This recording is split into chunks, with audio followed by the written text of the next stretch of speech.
In this lesson, we want to talk about the sum and difference identities for sine and also tangent.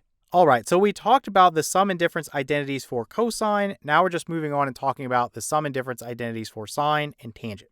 Just something you have to memorize. So if we have the sine of, let's say something like a plus b, again, don't distribute that and think it's sine of a plus sine of b. Okay, it doesn't work that way. You have to use this little formula here. So we're going to say this is the sine of a times the cosine of b plus the cosine of a times the sine of b. So notice how the sine here and the sine here is the same. Okay, and then when you get to this one, nothing's going to change except for the sign. So this is a minus and this is a minus. This part right here is the same. So the sine of, let's say, a minus b, now we're going to have the sine of a times the cosine of b minus the cosine of a times the sine of b. So with these, you just have to write them down and just go over it a few times in your mind, use it while you're doing the practice, and you're going to memorize it. Okay. So let's look at a little sample problem here. You saw this in the last section where we would basically rewrite something to get an exact value. You're going to do the same thing here. So we have sine of 165 degrees. So you're going to find two angles basically that are on the unit circle where you already know things about it. So I'm going to do the sine of, let's do 135 degrees. Plus, we're going to go 30 degrees, okay? So basically, if I use my little sum formula that I just talked about, this is going to end up being what? It's going to be the sine of the first guy, so 135 degrees, times the cosine of the second guy, which is the 30 degrees. Then plus, it's the cosine of this first guy, the 135 degrees. And then lastly, times the sine of this last guy, the 30 degrees, okay? So some of you at this point are familiar with the unit circle, others are not. So let's just go really quickly so we can look at this guy just in case you need to pause the video and get the values. When you're looking at 30 degrees, your cosine is going to be square root of 3 over 2. Your sine is going to be 1/2, okay? And then when you look at 135 degrees, your cosine is going to be the negative of the square root of 2 over 2, and your sine is going to be the square root of 2 over 2. So let's come back up and just punch these values in, and we'll basically be done. So I'm going to put equals here, and then basically the sine of 135 degrees is the square root of 2 over 2. So I'm going to say this is the square root of 2 over 2 times, for the cosine of 30 degrees, I've got the square root of 3 over 2, then plus, for the cosine of 135 degrees, I've got the negative of the square root of 2 over 2. And then lastly, for the sine of 30 degrees, I've got 1/2. Okay, so now all we have left to do here is just basically go through and do some basic operations. So we're going to multiply here. So basically square root of 2 times square root of 3, really all I can do is say that's the square root of 6 over 2 times 2, which is 4. Then plus, if I do the negative of the square root of 2 times 1, it's just the negative of the square root of 2. So really I could just change this to minus, okay? And I'll put the square root of 2 over here over 2 times 2 is 4, okay? So basically in this type of situation, generally speaking, you're going to write this with a common denominator. So I'm just going to come down here, get some room going, and I'll just say that this is the square root of 6 minus the square root of 2 all over the common denominator of 4. Okay, so this is the exact value of the sine of 165 degrees. All right, so another type of problem you'll see is something where you're asked to simplify. And basically, you just need to realize here that you can use the difference identity for sine. It's kind of going in reverse here.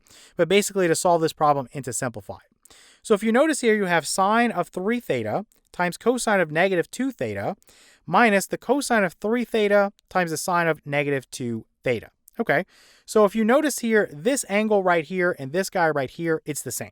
You have the sine of this guy and the cosine of this guy, and you have a minus, okay? Then if you look at this guy, it's negative 2 theta and negative 2 theta, cosine of this guy, sine of this guy. So this matches our little formula here. The sine of A times the cosine of B minus the cosine of A times the sine of B. So in other words, you see sine of 3 times theta, and then you see the cosine of 3 times theta over here. And then here you've got this cosine of negative 2 times theta, okay? And then here you've got this sine of negative 2 times theta, okay? So basically what you're going to do is realize that it's this angle right here minus this angle right here. So it's 3 times theta minus a negative 2 times theta, which is going to give us 5 times theta, okay? So that's what that's going to work out to. So I'll just put equals here. I'm just going to put the sine of, I'm going to take this first angle here, this 3 times theta, minus a negative, okay, you have your 2 times theta, okay, that guy right there, And so this would give me, again, if I just combine this, 3 times theta, basically minus a negative is plus a positive. So you would have sine of 5 times theta. All right, additionally, you have the sum and difference identities for tangent. So let's start with the sum guy. So we have the tangent of, let's say, a plus b. This is going to give us, we have the tangent of a plus the tangent of b over 1 minus the tangent of a times the tangent of b. And what's going to happen when we change over to this difference guy, the signs here are just changed. So before, when this was plus and this was minus, okay? Now that this is minus and this is plus. So again, just something you have to write down and just keep practicing with, and you will commit it to memory. All right, let's take a look at an example with this guy. So suppose you're given the tangent of pi over 12. So if you want to find the exact value, again, one way you can do this is by using these sum and difference identities. So I like to work with degrees when I do this. It's just easier versus me trying to figure out what I need to add and subtract using fractions. So if you can do this with fractions, just skip this step that I'm about to do. But I'm going to convert this first into degrees, and then you can go back to radians, okay? So I'm going to go pi over 12 times, I'm going to go 180 degrees over pi. And then basically, this would cancel with this and give me 15 degrees, okay? This is going to cancel out. So pi over 12 in terms of radians is the same as 15 degrees. Okay, so now that I got this in terms of degrees, what two angles could I add or subtract to get 15 degrees? Well, one thing you could do is 45 degrees minus 30 degrees, okay? So I could write this as the tangent of 45 degrees in terms of radians is going to be pi over 4, okay? And then minus, if I think about 30 degrees in terms of radians, it's going to be pi over 6, okay? So pi over 6. All right. So the next thing I want to do before I even use my formula, I know I'm going to need the tangent of pi over 4. So I know I need the tangent of pi over 4, and I know I need the tangent of pi over 6. Let's go back to the unit circle. I know some of you have this memorized, some don't. So let's just go back to the unit circle. So if we're looking at our pi over 4, or 45 degrees, we have square root of 2 over 2 and square root of 2 over 2. So that means the cosine and the sine are the same. And basically, the tangent is the sine divided by the cosine. And since it's the same number, right, the same number divided by itself is going to give you 1. Okay, so we know that, and I'll just write this down. The tangent of pi over 4 is just going to be 1, okay, because you have square root of 2 over 2 divided by square root of 2 over 2, so that gives you 1. Then the tangent, if I think about for pi over 6, this is going to be what? Well, you want the sine, which is 1/2, divided by the cosine, which is the square root of 3 over 2. So basically, I would flip this guy, okay, because I'm dividing fractions. So let's put the 2 up here and the square root of 3 over here, okay? And then basically, the 2's cancel, and I have 1 over the square root of 3. So 1 over the square root of 3. Of course, we're going to rationalize this. So I'm going to multiply this by the square root of 3 over the square root of 3. And so this is going to give me the square root of 3 over 3. Okay, so let me write this in a more compact way. So square root of 3 over 3. Let's copy this, okay? And let's go back, and let's just paste this in here real quick. And so this is 1, and this is square root of 3 over 3. Okay, so square root of 3 over 3. Okay, so now that we figured that out, we can use our little difference identity. And for this guy right here, let me put equals. It's going to be, and I'm just going to slide this off to the side for 1 second. So this is going to be the tangent of the first guy. So the tangent of pi over 4 is going to be 1. So it's going to be 1, then minus the tangent of the second guy. So minus the tangent of pi over 6, which is the square root of 3 over 3. Then this is over. Remember, you have your 1. The sign is different here, so it's going to be plus. You're going to multiply them together, right? So the tangent of pi over 4 times the tangent of pi over 6. So basically 1 times this guy. So it would be plus the square root of 3 over 3. Okay, so let's get rid of this. We don't need it anymore.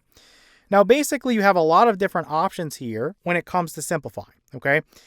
I am going to choose to basically multiply the numerator and denominator of this guy by 3, okay? So this is going to get distributed here and here. This is going to get distributed here and here. So what is this going to give me? Let me scroll down and get some room going. So 3 times 1 is obviously 3. And then minus, this would cancel with this, and I'd have the square root of 3 there, okay? So we'll put this over here, and I'll kind of undo this real quick, just showing that. Over here, 3 times 1 is 3, then plus, again, the 3's would cancel there, and you'd have the square root of 3. Okay, so now this is a little bit simpler, but really, in order to go anywhere, what I'm going to do, remember, if you have a radical down here, you have this plus here, if this is binomial like this, then basically what you can do is you can multiply by the conjugate, okay? So I can wrap this and I can wrap this. So I'm going to multiply this by, I'm going to have 3 minus, okay, I'm changing the sign from plus to minus, then the square root of 3, okay? Then over, you would have 3 minus the square root of 3. Again, this is just a complex form of 1. When you multiply these guys together, you're just going to do the first guy squared minus the last guy squared. Remember, the middle two guys are going to drop out. Okay, so let me make sure I got my equal sign going. So put that in there. Let's keep going. All right, so in the top, realize this is 3 minus square root of 3 quantity squared. So I can use a formula on that. Take the first guy and square it, so 3 squared. And then this is minus, so minus, it's 2 times the first guy, which is 3, times the last guy, which is square root of 3, and then plus the last guy, square root of 3 squared is 3, okay? You can simplify this right now. 3 squared is 9. Then basically 2 times 3, you know that's 6, so you'd have minus 6 times the square root of 3, and then plus 3. Now, 9 plus 3 is 12, so let me just go ahead and put this as 12 minus 6 times the square root of 3, okay? So we have that, and I can even shorten this a little bit and put this like this. Now down here, all I need to do is square the first guy, so 3 squared is 9, and then subtract away, if I square this guy, square root of 3 squared is just 3. Now I can just perform this operation. 9 minus 3 is just 6, okay? Now we're not done because notice that you have 12 here, which is divisible by 6, 6 here, which is divisible by 6, and 6 here, okay? So what I'm going to do is I'm just going to factor a 6 out from the numerator. So this is going to be 2 minus the square root of 3, okay, over 6 down here. And now we're done, right? We cancel this, and I end up with 2 minus the square root of 3 as my answer for the tangent of pi over 12. All right, let's look at an example where we're going to verify an identity.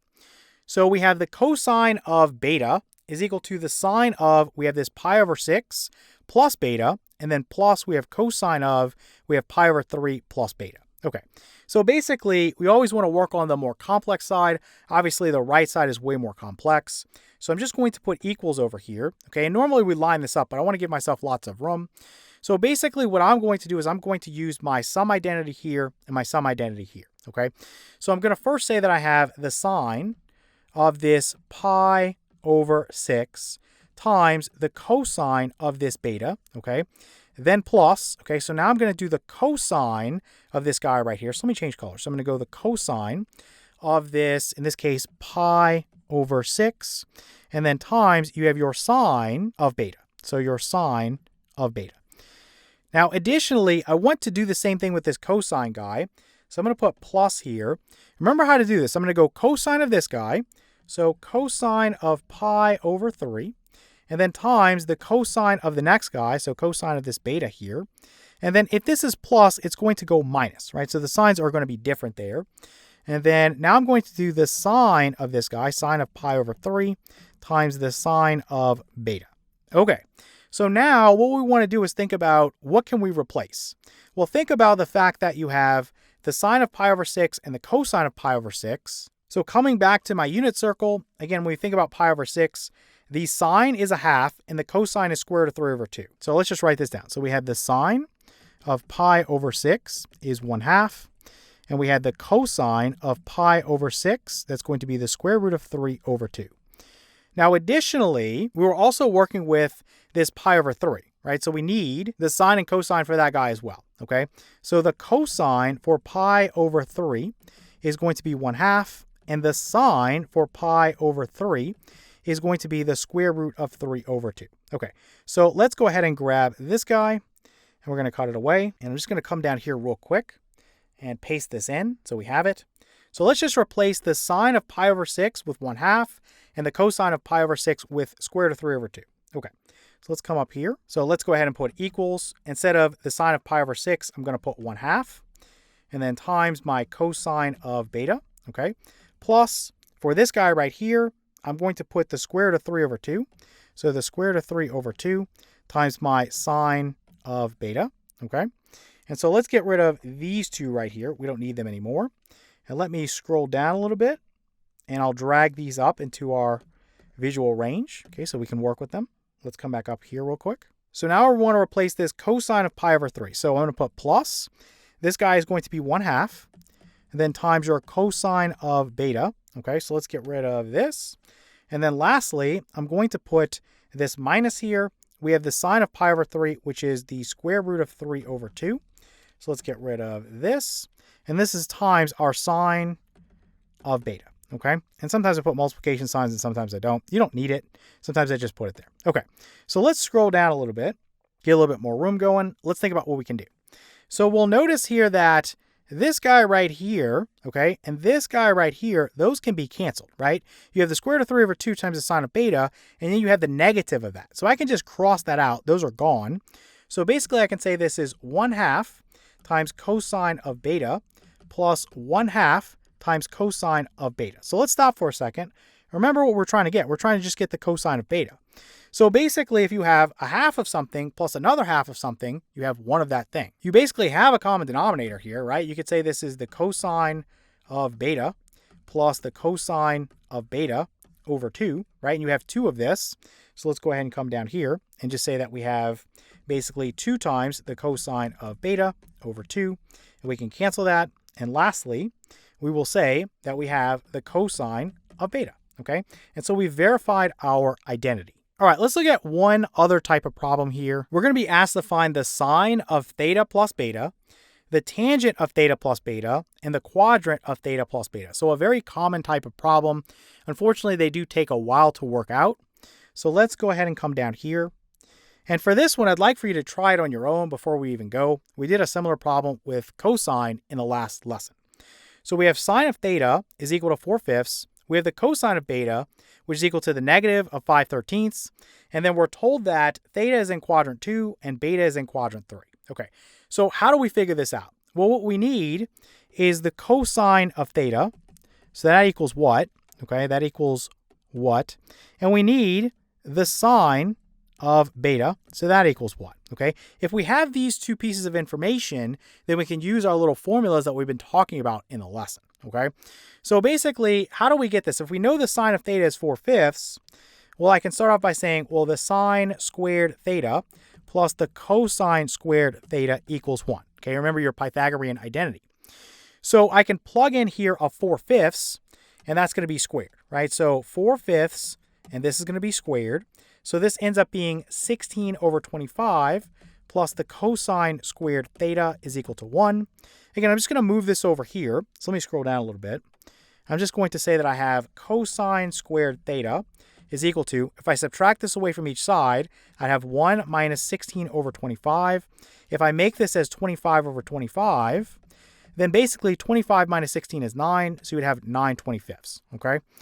But now the issue is I want cosine of theta, not cosine squared theta. So basically I need to square root each side. Remember, you get plus or minus over here, and then based on what quadrant you're in, that's how you decide what sign you're going to use. Now we're told that theta is in quadrant 2, okay? And in quadrant 2, cosine is negative. So I'm going to go cosine of theta is equal to, I'm going to use the negative of the square root of 9 over 25. And of course, this is going to end up giving me the cosine of theta is equal to negative square root of 9 is 3, and then the square root of 25 is 5. So negative 3/5, okay? So let's take this up. So we're just going to cut this away. And actually, I'll just write it in here. So I'll put negative 3/5. So that's the first piece of the puzzle. So now we need to find the sine of beta. I'm going to use the same thought process. So the cosine of beta is the negative of 5/13. So again, we have the sine squared, in this case beta, plus cosine squared beta is equal to 1. And for cosine squared beta, remember for cosine itself, I'm plugging in a negative 5/13, and this guy's being squared. Don't forget to square it. Okay, so if I square this guy, I'm going to get 25 over 169. So I'm going to have sine squared beta plus this guy here equals 1. Same thing, I'm just going to move it to the other side. So I'm going to say sine squared beta is equal to, let me go ahead and put this as a common denominator. So 169 over 169, same thing as 1. Then minus this guy over here, I'm just moving to the other side. So minus your 25 over 169. And so the sine squared of beta is equal to 169 minus 25 is 144. So you have 144 over 169. Now, we said that beta was in quadrant 3, and in quadrant 3, sine is going to be negative. So I'm going to say the sine of beta is equal to the negative of the square root of this guy, so the 144 over 169. So the square root of 144 is 12. The square root of 169 is 13. So I'll go ahead and say the sine of beta is equal to the negative of 12 thirteenths. Okay, so the negative of 12 thirteenths. So let's put this up here.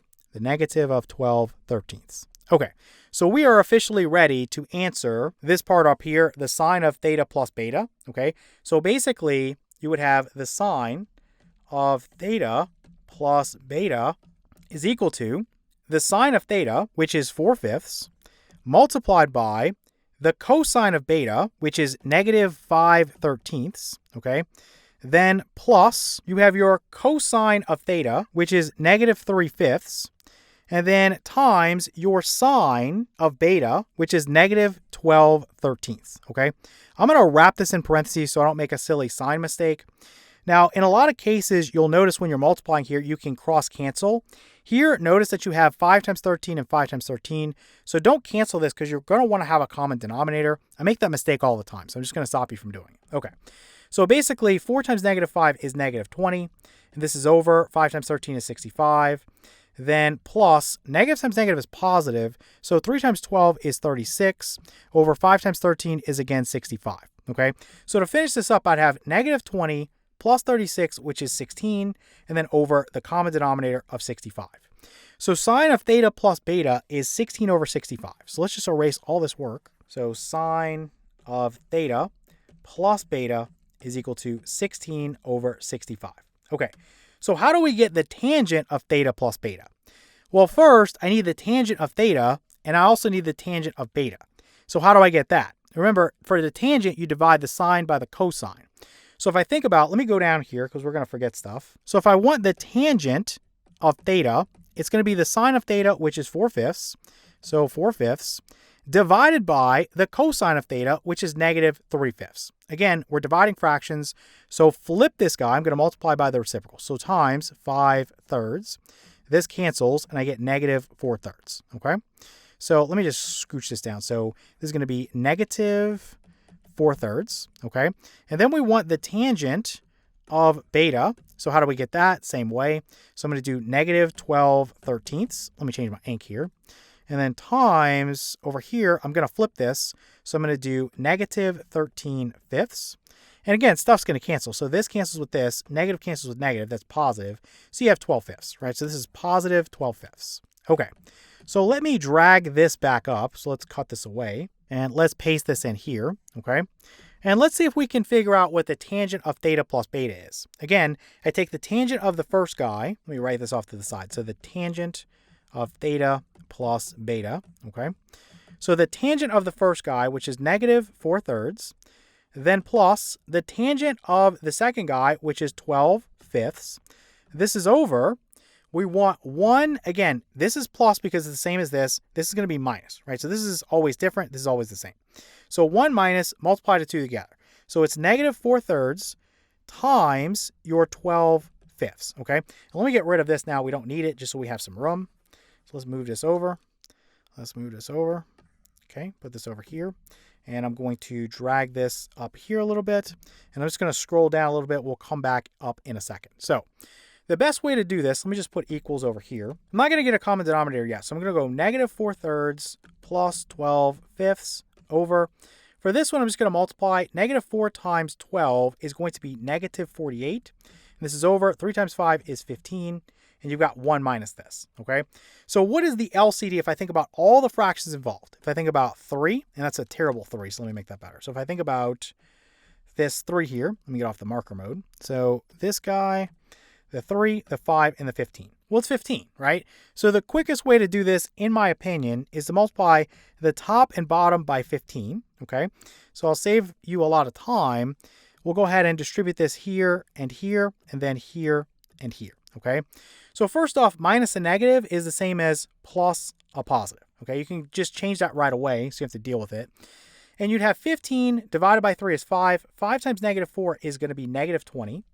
Then 15 divided by 5 is 3. 3 times 12 is going to be 36. So plus 36. You can go ahead and do that if you want. You know that's going to be 16. So this is 16. This is over. If you multiply 15 by 1, that's 15. And then 15 divided by 15 is 1. So you just have plus 48 there.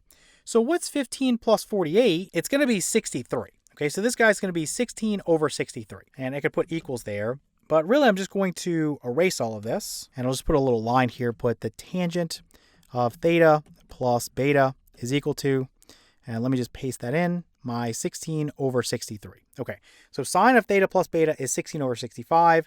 Tangent of theta plus beta is 16 over 63. Now we want to think about, and I can just get rid of this, we want to think about the quadrant of theta plus beta. Well, I just want you to think about the sine. The sine of theta plus beta is positive, right? So sine is positive, okay? The tangent of theta plus beta is also positive. So the tangent is also positive, okay? So where is sine positive and also tangent positive? Remember, you can always draw your little coordinate plane, and I know this is a terrible freehand draw, but it's all students take calculus, right? All, you have your sine, your tangent, and your cosine, okay? So if we think about sine, it's positive in quadrants 1 and 2, and tangent is positive in quadrants 1 and 3. So the only guy that meets both criteria here is going to be quadrant 1, okay? So the quadrant of theta plus beta, okay, is going to be 1. So this is going to be, we'll say, is in quadrant, I just probably put a capital Q, so quadrant 1.